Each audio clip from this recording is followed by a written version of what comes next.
With modern technology, new cars are being designed and produced more often than Chris Paul gets traded. And with so many new cars being showcased to us, it's only natural that some turn out to be really good, while others turn out to be really bad. But how often is it that a company just continuously makes terrible cars? Whether it happens from bad luck, bad leadership, or just bad decisions, nothing embodies these characteristics as much as the car company Fisker. Or Karma. Or Fisker. At this point, no one really knows what they're called. Let's start at the very beginning of this company's inception, and for that, we have to look at the beginning of the man who started it. In 1963, a young Danish boy by the name of Henrik Fisker was born. He loved cars and probably sounded like this. Anyway, fast forward on this guy's life, in quite a fitting turn of events, Henrik's first job out of college was working on an EV prototype for BMW. If you've never heard or seen this thing, I envy you. Despite this just being a prototype that would never see the light of day, BMW was impressed with the Danish, and they didn't mind Henrik's work either. They allocated his skills to the BMW Z8, which was a moderate success, and then afterwards the first ever X5, which is one of BMW's most successful cars ever, and maybe the biggest reason for their financial prowess today. Henrik was at the top of his game. He stated in 2001 that he couldn't be happier to be cruising under the California sun in his Z8, but I have probable cause to think he was lying, because that very same year he jumped ship and went to Ford?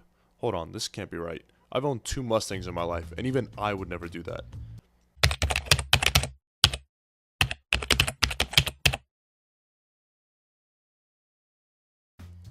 So yeah, it actually is true. The likely reason for this was that at the time, Aston Martin was a subsidiary of the Ford Motor Company, and Henrik wanted to get his greasy Danish hands on them.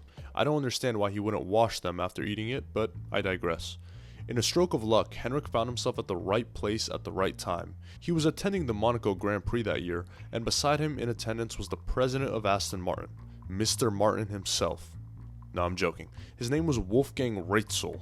Reitzel was impressed with Fisker's track record and offered him the job of designing and producing the next 2 Astons, which would end up being the DB9 and the Vantage. What can I say? The man had a knack for great design. I think I can speak for the masses when I say these are both beautiful cars that still stand out today. But that was the problem for Fisker. When you consecutively make such beautiful cars for such a prestigious company, what else is there left to achieve in this world? For Henrik, the answer was simple. He always wanted to start and own his own car company, and so soon after he left and started Fisker Coach Build along with his business partner Barry Kohler. This company isn't really the one we know today. This company specialized in building one-off custom cars for high-end clients, and to be honest, it wasn't a huge success. These types of companies are hard to run. You need constant clientele, and their desires for the car are constantly changing, which creates a chaotic and unsure environment. But things took a turn for the better soon after. Although details are muddled, Fisker and Kohler somehow came across an abandoned US military stealth vehicle concept called the Aggressor that utilized the fully electric powertrain and garnered their interest immediately. What in the Fast and Furious is going on here? The 2 gentlemen were immediately enticed, and they decided that they had found their calling. Yes! Hell yeah! Hey, come on, baby! Come on! Yes! Come on! Their new company was named Fisker Automotive, and in a record amount of time, they unveiled their new creation at the Detroit Auto Show, the Fisker Karma. Now let me just say, I think this car is beautiful. I remember the first time I saw it online, I think Justin Bieber's manager gifted him one or something, and I thought it was awesome. Its side profile is slightly reminiscent of his previous works at Aston Martin, and some inspiration from the Maserati Gran Turismo was also clearly taken.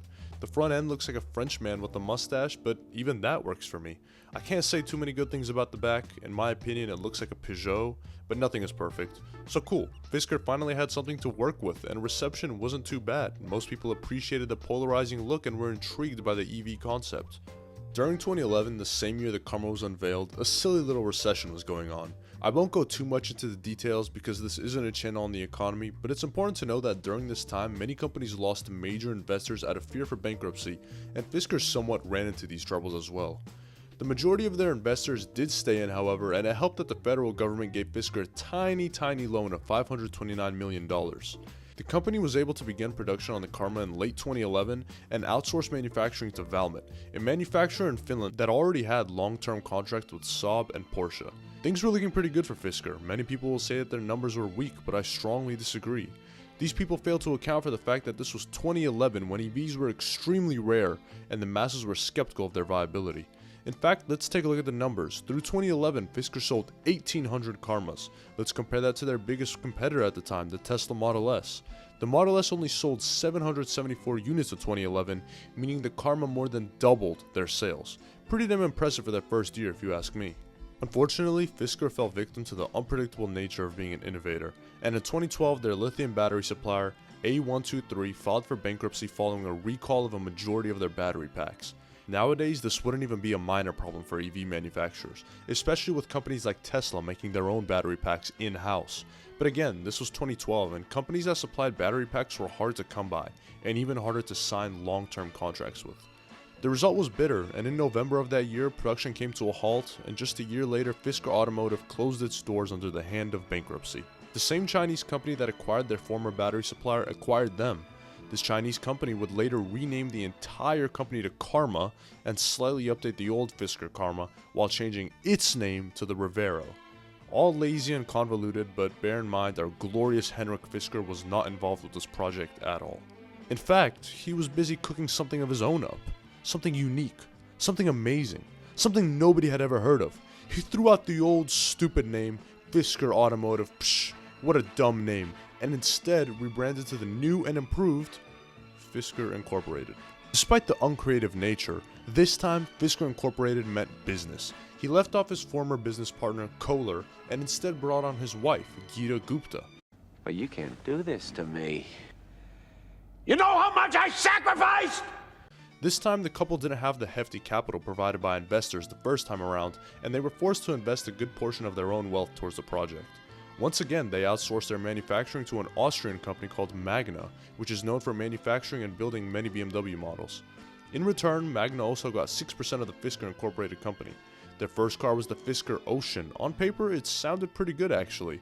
While not the most beautiful thing in the world, it had very competitive specs, and best of all, undercut the Tesla Model Y's price by $10,000. Once again, things were starting to look up for the Fisker family. They had an entire comprehensive roadmap planned out and displayed to the public. Next car would be the Fisker Pear, a small urban SUV, followed by the Ronin GT, a sports car homage to the original Karma, and then even a pickup truck. Although there seemed to be a lot of hope in Mr. and Mrs. Fisker's second go at car manufacturing, the Ocean was not doing very well in the world of journalism. It was plagued by terrible reliability reviews and subpar customer service. Sadly, on March 13th, it was reported that the company had hired bankruptcy advisors, and on March 25th, the New York Stock Exchange had halted all trading of its shares. I still have 4 years left on my call option though. Just kidding. After decades of doing what he loved, Henrik Fisker couldn't get his dream to work. He was unlucky, undervalued, and plagued by issues along his journey. Although it may not have worked exactly his way, his career is a reminder that nothing is a waste if you believe in it enough. Recently, there were rumors about Nissan injecting cash in return for collaboration on their planned pickup truck, but the plan fell through. At the beginning of May, however, the company announced that it was still in talks with 4 separate car manufacturers, so perhaps there's still a chance for Fisker to make real headway in this ever-expanding market. For the sake of Justin Bieber's original Fisker Karma, we can only wait in anticipation to see what comes for Fisker in the future. And that's the end of the video, guys. If you did enjoy, I'd always appreciate a like and a subscribe, and as always, have a good day.